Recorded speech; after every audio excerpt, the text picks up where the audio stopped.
Only in America. Only in America. Only in America. Only in America. Only in America. Only in America. Only in America.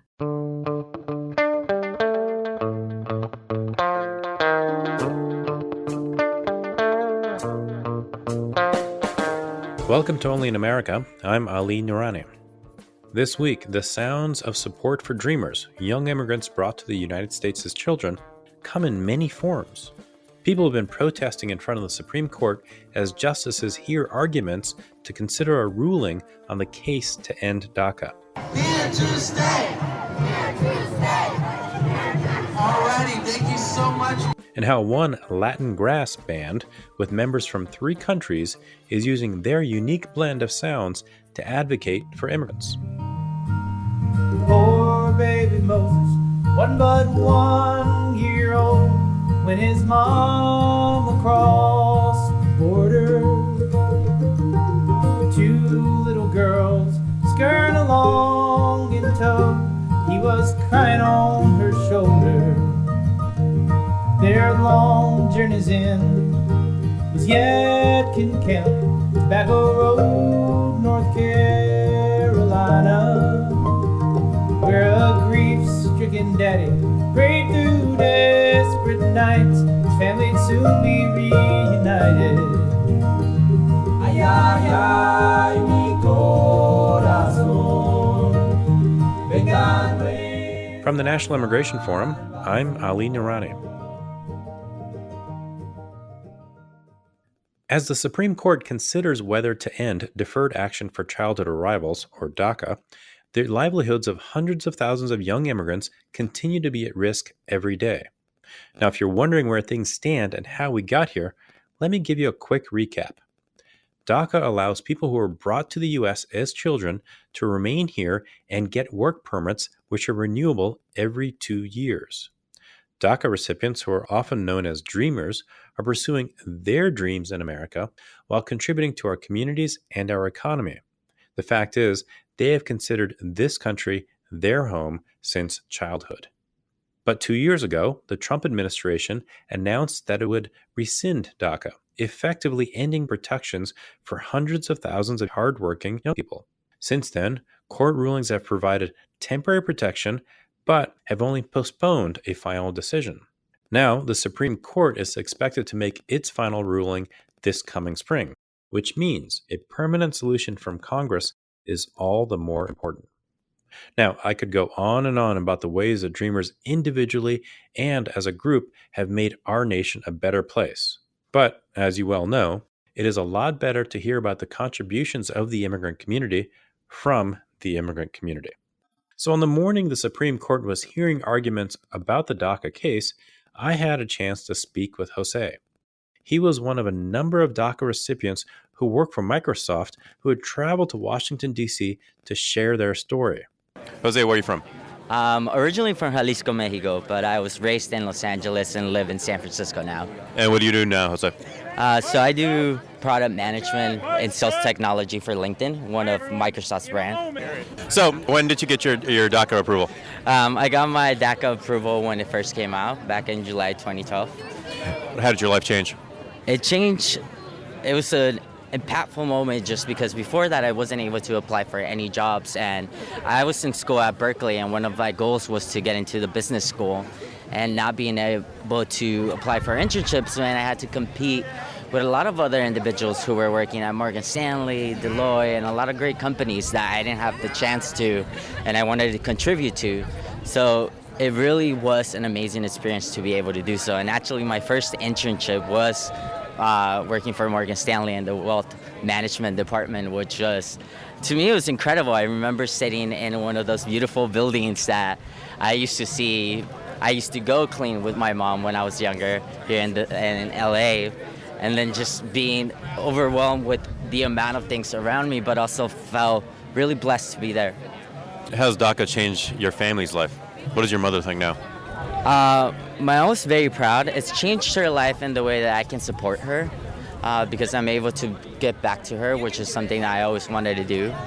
That it impacted her in that way. Obviously, it's hard because it's so uncertain right now what would happen, but yeah. If you had 30 seconds with Justice Roberts, what would you tell him? I would tell him that the decision should be made on the fact that we don't know if it's just or unjust, but doing the right thing means that we're all human, and we created a positive impact in this country, and we've done a lot so far to prove for that. It would be the right thing to keep it. Hey, man, thank you. You're welcome. Every day, the livelihoods of dreamers are at risk, leaving their families, colleagues, and employers in jeopardy as well.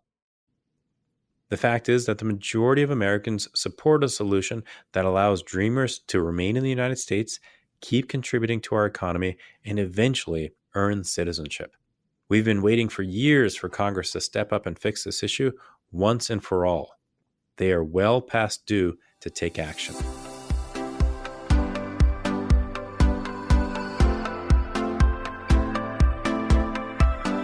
Support for the National Immigration Forum comes from the Carnegie Corporation of New York, supporting innovations in education, democratic engagement, and strengthening international peace and security. And from Humanity United. When humanity is united, we can bring a powerful force for human dignity. Today, we're looking at how a fiddle can be used as an instrument of change for dreamers. My guest this week is Joe Troop, a fiddler, singer, songwriter, and composer originally from North Carolina who moved to Argentina a decade ago. There, he found himself teaching bluegrass for a living. He met his future bandmates and started a four-man string band called Che Apalache. The band has members from Argentina, Mexico, and the U.S., and they incorporate elements of bluegrass and Latin American styles, evoking images from Appalachia to the Andes. This Latin grass quartet has written songs about social and political issues like the border wall and dreamers, including the song you heard earlier in the episode. Joe told me about what makes their music stand out and why advocacy is so important to him. Joe, thank you so much for joining today. I've been really enjoying the album, and I'm really looking forward to this conversation. So thank you. Yeah, thank you, Ali. I'm glad to be on your podcast. And, I think I've interviewed a couple of musicians, but this is the first time I will get to interview somebody who plays one of my favorite types of music in bluegrass. I love this stuff. So thank you. Yeah, thank you. So where'd you grow up? How do you find yourself where you are today? Well, it's kind of a long story. I'm a bluegrass musician from North Carolina. I discovered Appalachian string band music when I was 14 years old, and I started playing the next summer. I picked up banjo and just got very, very much sucked in to this very vibrant community of people that play stringed instruments in the Appalachian region. And that's basically what I did as a high schooler. I just bounced around, to jams and regional festivals, and I just practiced incessantly. It was such a wonderful time to learn. My formative years didn't have much responsibility because I was just a kid. So I got really into that. How old were you when you picked up your first banjo? I was 15 years old. This was 1998. And yeah, it was love at first pluck. And then I was given a fiddle that same year, and I also got a mandolin from a pawn shop in downtown Winston-Salem, North Carolina. That's where I'm from. And I just, started hacking away at it. And I had some great teachers, and I came across a lot of musicians, and I found a lot of musical guidance and social guidance, and a lot of just a really beautiful community and, sort of mystical connection with the cosmos through music. It was a break from the norms and the doldrums of being a teenager, and being a sort of conflicted teenager. And there's something about bluegrass music, if you don't mind just kind of talking about bluegrass just as a form, to me is just so interesting because it's, there's obviously the stories of the songs, but then, the way the arrangements are put together, the different string instruments, what from kind of the history and the culture of bluegrass, what led you to identify with it in so many ways? Well, first and foremost, just the sound itself. It reminded me of maybe how my grandparents grew up. And I was really, I'm still really close with my grandma. She's 94 years old, and my grandpa passed 10 years ago, but they're from rural North Carolina. And there was just something that it was so familiar about it, but yet I hadn't grown up around bluegrass. So it was very new. Also, the instruments themselves are very quirky. Like the banjo has roots in Africa, and it took its current form in the United States. The mandolin is a European instrument with roots in Italy and Greece, southern Mediterranean region, and then the violins, the iconic European instrument that has maintained its form for hundreds of years, and then the bluegrass guitar, the steel strum guitar, is this sort of American-y invention based on the Spanish guitar, and it's just a really interesting mix of cultures that produced the instrumentation itself. So that was of interest to me too. I was just kind of, surrounded by craftsmen and people who make picks and people who make bows and people who prepare food for musicians as they're playing and people who dance. And there's this whole mystique around the Appalachian culture, which was really interesting to me as a teenager. But then like the syncopation of the music, the music itself is influenced by a lot of different cultures and people. It's been labeled erroneously by the music industry as the music of rural white people, and it has been played primarily by rural white people for a long time now. But in its evolution, the music was influenced by people of African descent, people of European descent, and Native Americans, and it's something very representative of the Appalachian region. And you can hear things in there that you can't clearly identify because ethnomusicology only gets you so far. You can't always put a finger on what exactly you're hearing, but there is something from the high Sierra, from the deep in the hills and hollers of Appalachia that remits to all kinds of different cultures and people. And so there's a mysterious element of what is this kind of thing? And it's kind of like an analogy for America itself as a country. I'm kind of going on a tangent here, but bluegrass is an immigrant's music. I mean, I should be speaking Chirol, since being from Winston-Salem, North Carolina, or in this region, Chickasaw or Choctaw or Seminole or Cherokee. So I consider, I'm a descendant of immigrants, as are a lot of people here. And then there's a lot of people who aren't descendants of immigrants. They're descendants of Native people. So this Appalachian music is an immigrant story. So that, I guess there's definitely a parallel there. So we'll get back to kind of, your travels after high school and kind of going to Japan and Argentina. But, as I've been listening to the album that just came out, Rearrange My Heart, you do have songs that speak to today's immigrant journey, but obviously, with a bluegrass band. So if you could give me a sense of kind of, what's the inspiration behind those songs? I think it was The Dreamer and The Wall. And, you just said that bluegrass, has an immigrant heritage. As you were putting these pieces together, was that the connection you started to make? Yeah, that's a connection I guess I'm making now in a more reflective point in my life. I'm 36, so I guess all these ideas have been bouncing around in my head a little bit, but I get to concentrate on one at a time during given periods of time, and that helps me sort of frame my thoughts on the matter. But to answer your question, I'll have to go back in time and talk about, my origins. Like I left the United States when I was 19. I went and studied abroad in Spain for a couple years. And then I finished college back in the States and then went to Japan, hung out for a couple years. And during those 4 years that I spent in Spain and Japan, I was very, very obsessed in a good way with language learning and cultural assimilation, or, basically identifying as an immigrant, trying to assimilate where I was in Sevilla, Spain, and then this little village called Idashi Kamimura in Nagano Prefecture, Japan. So that was my most rural experience in life. I've been in a lot of even more rural places, but I lived for 2 years basically in a national forest, and I taught at a school of 16 kids, and it was just an amazing experience. So these are all things that sort of informed my sensibility towards what immigration might be like. But, I don't consider either of those experiences to be true immigrant stories as much as I do the past decade that I've lived in Argentina.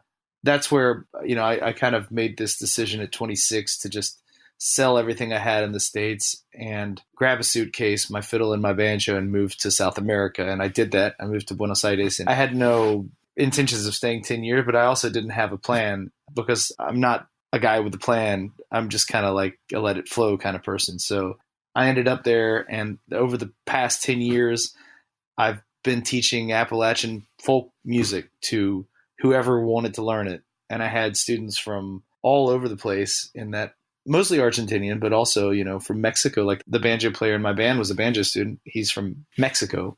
And the other two members of my band are Argentinian. They were also students of mine before they became bandmates. Anyway, so this is kind of like the origin story of our band is my decision to move to Buenos Aires and teach this quirky genre of music that is from the region in the world that I happen to be born in. So that's where Che Apalache comes from. Is Che Apalache?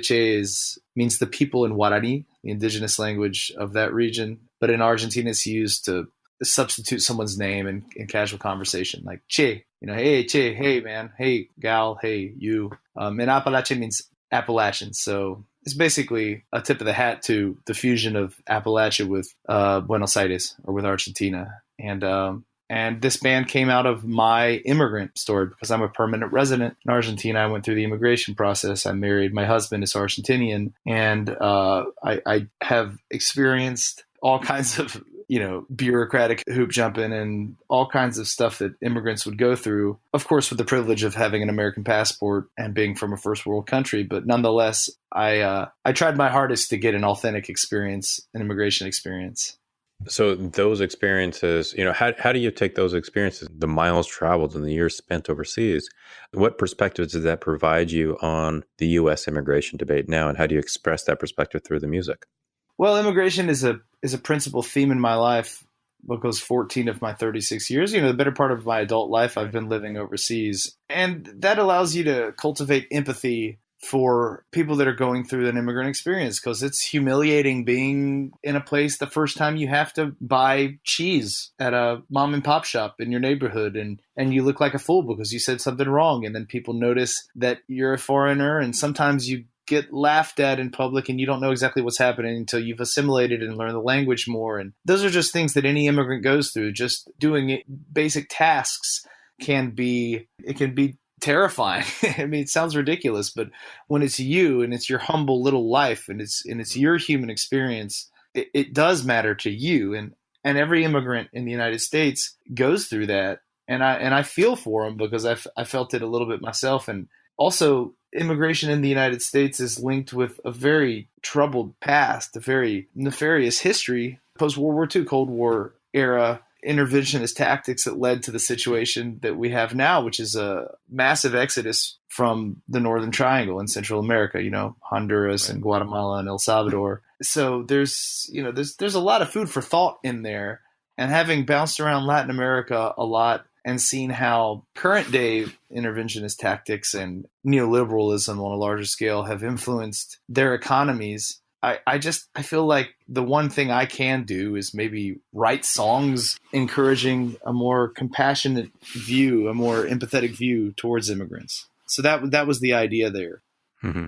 And you, in the audiences that you play in front of, how do you get the sense that people are reacting to these songs about immigration, about immigrants? Well, oftentimes people will start crying, like in The Dreamer, because The Dreamer is a song that came from us. I mean, that song damn near cost me my sanity. Like, writing that thing was really hard. I worked with a dreamer, a friend of mine named Moises Serrano, who I'd met at the National Association of Latino Arts and Culture Conference in Charlotte. It was a regional conference they held in 2017. And I met him and his mom at that conference. And Moises is a political activist, and he's also an out dreamer, and he's out as queer. He was featured in a documentary called Forbidden, Undocumented, and Queer in Rural America. And that resonated with me because he had to basically come out as both gay and undocumented simultaneously in North Carolina, which I could relate to because I did that as a teenager, came out as gay.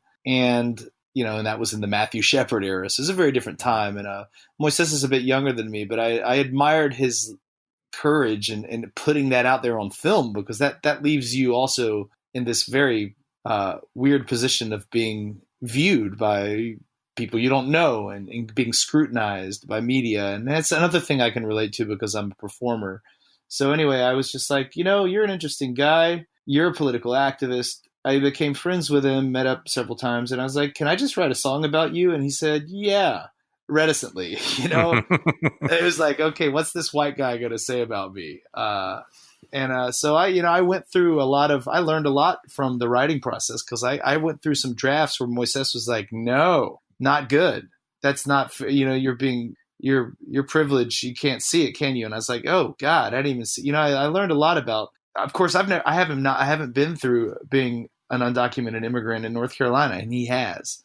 So I learned a lot just by writing a song about him. I had to really reshape my way of thinking about their situations. And that has brought me also into contact with a lot of amazing people that are doing amazing work. And I don't know, it all, I mean, you're much more involved in immigration as from an organizational standpoint than I am. I'm just cutting my teeth really, but it's an amazing world of people, and people that are fighting for immigrant rights, I think, are humanists, and I think there's a lot to learn from them, and they need a lot of help. That's also what I'm seeing. And then arts can, I think, help that. So I don't know what your question was. I just went on another big tangent. Sorry.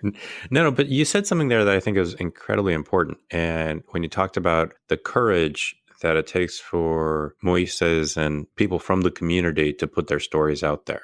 And I wanted to appreciate that because, look, my parents immigrated here from Pakistan. I was born in the U.S. I am not an immigrant. And I always have to check myself and realize that the courage that whether it's Moises or anybody else from the community is showing when they are advocating for themselves through politics, through art, anything, is 10 times more than I would ever could even imagine.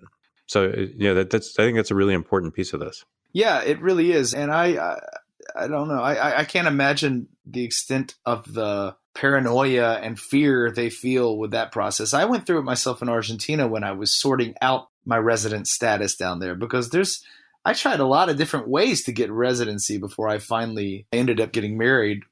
It was, there was a lot of, I felt like my whole world was going to be robbed from me. Like I could get to the airport and I didn't have everything quite worked out yet, because it's a long and arduous process. But Argentina does have pathways to citizenship, and regardless of whether you have been there for X amount of time without resolving your immigrant status, because come on, immigration is a hard thing. I mean, it's hard to do everything by the books. It's not so black and white as people make it out to be. Sometimes you just end up somewhere because, well, your heart's there. The people you love are there. It's way more complicated than it seems. Without digging myself some sort of legal or logistical grave right now, I'll just say that I had cultivated a sense of empathy for people dealing with immigration issues in their own lives. And I think it's really sad they have to go through that level of fear, because it really sucks. Pardon my French. You're going on this tour to release the album. What do you want your audience to take away from your music with respect to the immigrant journey?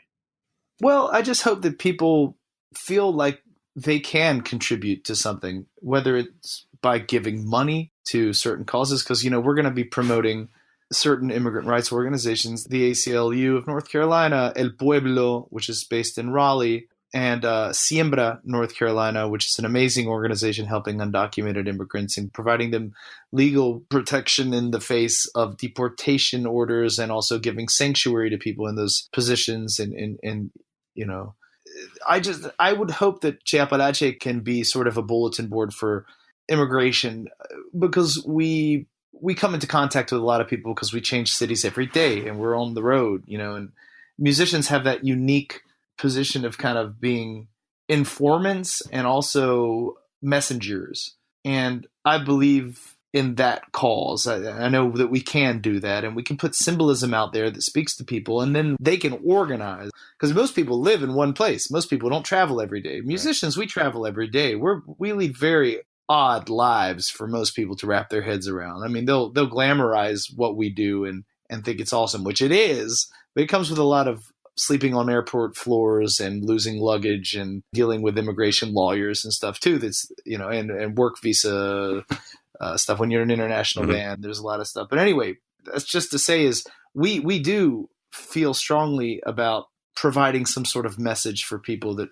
resonates in their lives, that they can incorporate into their communities where they live, and then get organized. So basically, my hope is that around immigration, people will start organizing and realize that it betters their lives. Like what you saw in that little town in Iowa. I forget what it's called.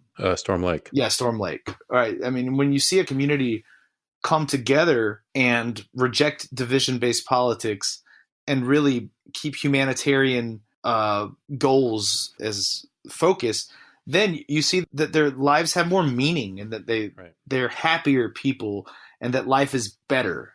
Isn't that what we're all going for? I think the pursuit of happiness is kind of our number one ambition. It's nice to feel good and to have solidarity. That's the most human characteristic is love and peace. I think that's what makes us such a capable species. And what I love about the band and the work and the music and the songs, you just mentioned the musicians as informants and messengers. Because is it fair to say that what you're doing is that you're an informant and a messenger for the migrant journey, the journey of somebody who is gay, but the journey of also the music that comes from a part of America that people have really, deeply held assumptions about. Yes. Right. So do you feel like you're a cultural messenger for Appalachian music? Yeah, I don't want to feel I'm a human being with a bunch of problems just like everyone else.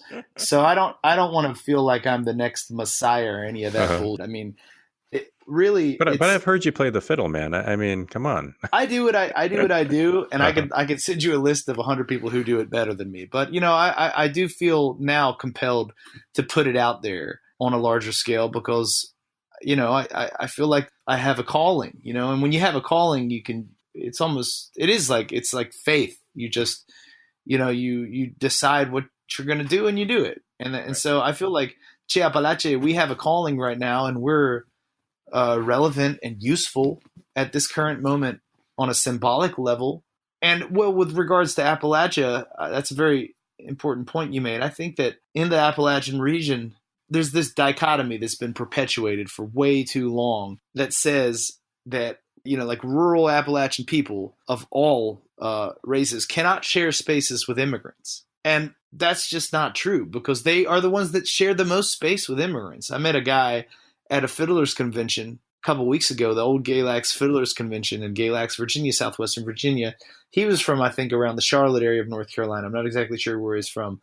But I was there with my bandmates, and we were speaking Spanish. And at one point, he chimed in and just started speaking. Now, this guy he works construction, and he's not a privileged suburban kid like me. He didn't get to study Spanish in school, but his Spanish was beautiful, beautiful Mexican Spanish. And I just kind of sat there dumbfounded listening to his accent. I was like, man, where did you pick that up? He's like, I work construction he loves his Latinx brothers and sisters, and he's worked alongside of them for years. And it's this story that hasn't been told in media that exists. And it gives you the chills. It's like, good Lord, everything's wrong. This region has been stereotyped too. So people have a lot of, the state of American media is very dire, and that needs some working on. So just by telling stories that people haven't heard, it changed their perspective. It's like, people might view those people as a mirror. Like, well, why don't I do that?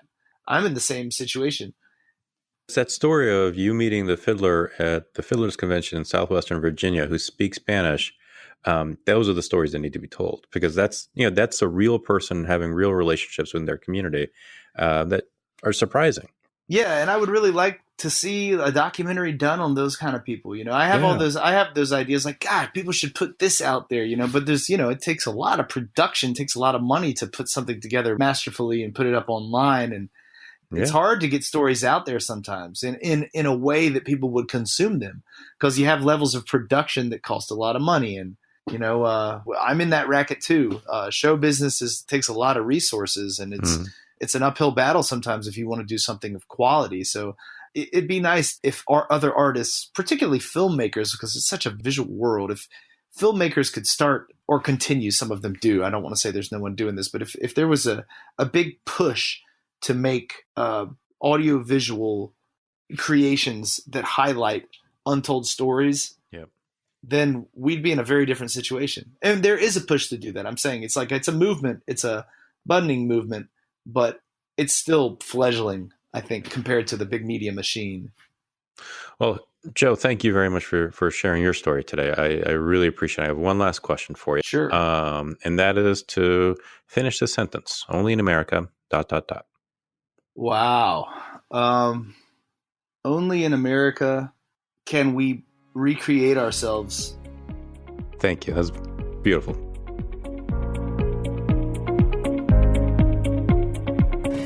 Joe Troop is the founder of the Latin bluegrass band Che Apalache. You can find more information about them at our website, immigrationforum.org.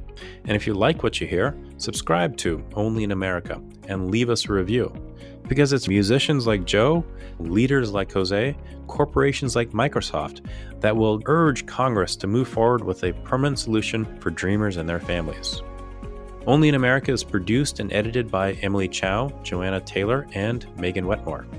I'm Ali Nurani. Thank you so much for listening to Only in America, and I will talk to you next week.